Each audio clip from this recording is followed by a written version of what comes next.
Bread and butter double 8ൻ്റെ പുതിയൊരു വീഡിയോയിലേക്ക് എല്ലാവർക്കും സ്വാഗതം. ഇന്ന് ഞാൻ നിങ്ങൾക്ക് വേണ്ടി നല്ലൊരു നാടൻ റെസിപ്പിയുമായാണ് വന്നിരിക്കുന്നത്. നാട്ടിൽ കുഞ്ഞുമക്കളെല്ലാം വെക്കേഷൻ ആഘോഷിക്കുകയാണ്. അതുപോലെ തന്നെ നാട്ടിൽ ചക്കയുടെയും മാങ്ങയുടെയും ഒക്കെ സീസണുമായി. ഇന്ന് ഞാൻ നിങ്ങൾക്ക് വേണ്ടി കാണിക്കുന്നത് നല്ല നാടൻ ചക്കപ്പുഴുക്കാണ്. ചക്കയും ചക്കക്കുരുവും ഉപയോഗിച്ചുള്ള നാടൻ ചക്കപ്പുഴുക്ക് എങ്ങനെയാണ് തയ്യാറാക്കുന്നതെന്ന് നമുക്ക് നോക്കാം. ഇതിനായി ചക്കയുടെ 4/1 ഭാഗമാണ് കറി വയ്ക്കാനായി എടുത്തിരിക്കുന്നത്. എടുത്തു വെച്ച ചക്ക നല്ല വൃത്തിയായി ചവണിയും മടലും എല്ലാം കളഞ്ഞ് ചുള വേർതിരിച്ച് എടുക്കുക. ചക്ക വൃത്തിയാക്കുന്നതിന് മുമ്പായി കയ്യിൽ അല്പം എണ്ണ തടവിയതിന് ശേഷം ചക്ക വൃത്തിയാക്കിയെടുത്താൽ ചക്കയുടെ അരക്കൊന്നും കയ്യിൽ പറ്റുകയില്ല. ഇത് എല്ലാവർക്കും അറിയാവുന്ന കാര്യമാണ്. ഞാൻ എന്നാലും ഒന്നുകൂടെ പറഞ്ഞെന്നേ ഉള്ളൂ.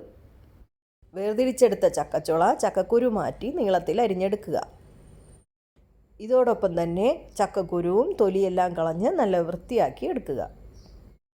തൊലിയെല്ലാം കളഞ്ഞ് വൃത്തിയാക്കിയെടുത്ത ചക്കക്കുരു ചൂട് കട്ടിയുള്ളൊരു പാത്രത്തിൽ അല്പം വെള്ളമൊഴിച്ച് അതിലേക്ക് പാകത്തിന് ഉപ്പുമിട്ട് വേവിക്കാനായി വയ്ക്കുക. വെള്ളമൊഴിക്കുമ്പോൾ പ്രത്യേകം ശ്രദ്ധിക്കണേ, വെള്ളം കൂടിപ്പോകരുത്. വളരെ കുറച്ച് വെള്ളം മാത്രം മതിയാകും.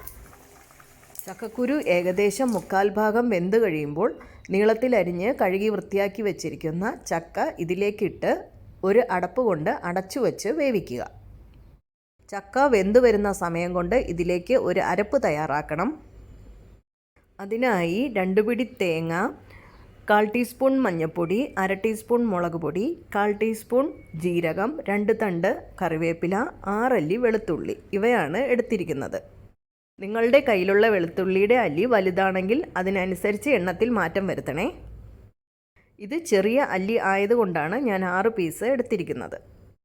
കറിവേപ്പില ഒഴികെയുള്ള മറ്റു സാധനങ്ങൾ മിക്സിയുടെ ജാറിലേക്കിട്ട് ഒന്ന് ചതച്ചെടുക്കുക. തേങ്ങയെല്ലാം ഒന്ന് ചതഞ്ഞ് വന്നതിന് ശേഷം അതിലേക്ക് കറിവേപ്പിലയും കൂടെ ചേർത്ത് വീണ്ടും ഒന്നുകൂടെ ചതച്ചെടുക്കുക. കറിവേപ്പില ഒരുപാട് അരഞ്ഞു പോകാതിരിക്കാനാണ് നമ്മൾ ലാസ്റ്റ് ഇട്ട് ചതച്ചെടുക്കുന്നത്. സാധാരണ നമ്മൾ തോരൻ വയ്ക്കുന്നതിനായി ചതച്ചെടുക്കുന്നതിനേക്കാളും അല്പം കൂടുതൽ വേണം ചക്കപ്പുഴുക്കിനായി ചതച്ചെടുക്കാൻ. ഇപ്പോൾ നമ്മുടെ ചക്കയും ചക്കക്കുരുമെല്ലാം നന്നായി വെന്തു വന്നിട്ടുണ്ട്. ഇനി നമ്മൾ ചതച്ചു വെച്ച കൂട്ട് ഇതിലേക്ക് തട്ടുക. അതിനുശേഷം ആവശ്യമെങ്കിൽ അല്പം വെള്ളവും കൂടെ ഒഴിച്ച് ഒരു മൂടി കൊണ്ട് അടച്ച് കൂട്ടിൽ ആവി കയറ്റുക. 2-3 മിനിറ്റിന് ശേഷം അടപ്പ് മാറ്റി ചക്കയും കൂട്ടുമായി നന്നായി ഇളക്കി യോജിപ്പിക്കുക. നമ്മൾ ചക്കക്കുരു വേവിക്കുന്ന സമയത്ത് ഉപ്പ് ചേർത്തിട്ടുണ്ട്. അതുകൊണ്ട് ആവശ്യമെങ്കിൽ മാത്രം അല്പം ഉപ്പും കൂടെ ചേർത്ത് ഇളക്കിയെടുക്കുക. ഞാനിവിടെ കൂട്ടിട്ട് അടച്ചു വയ്ക്കുന്നതിന് മുമ്പ് തന്നെ അല്പം ഉപ്പ് കൂടെ ചേർത്തിട്ടുണ്ട്.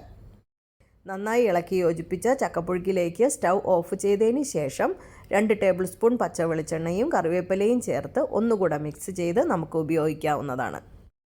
തനിനാടൻ രീതിയിലുള്ള ചക്കപ്പുഴുക്ക് ഇവിടെ റെഡിയായിട്ടുണ്ട്. നിങ്ങൾക്കും സമയം കിട്ടുമ്പോൾ ഈ രീതിയിൽ ഒന്ന് തയ്യാറാക്കി നോക്കൂ. നമ്മളുടെ കഴിഞ്ഞ ആഴ്ചത്തെ വീഡിയോ ഫിബിമോളെ പറ്റിയായിരുന്നു. കാണാത്തവരുണ്ടെങ്കിൽ ഒന്ന് കണ്ട് സപ്പോർട്ട് ചെയ്യണേ. എപ്പോഴും പറയും പോലെ തന്നെ എൻ്റെ വീഡിയോകൾ കണ്ട് എന്നെ സപ്പോർട്ട് ചെയ്യുന്ന എൻ്റെ കൂട്ടുകാർക്കെല്ലാം ഒരുപാട് നന്ദി. വീണ്ടും പുതിയൊരു വീഡിയോയുമായി നിങ്ങളുടെ മുന്നിലേക്ക് വരുന്നതുവരെ നന്ദി, നമസ്കാരം.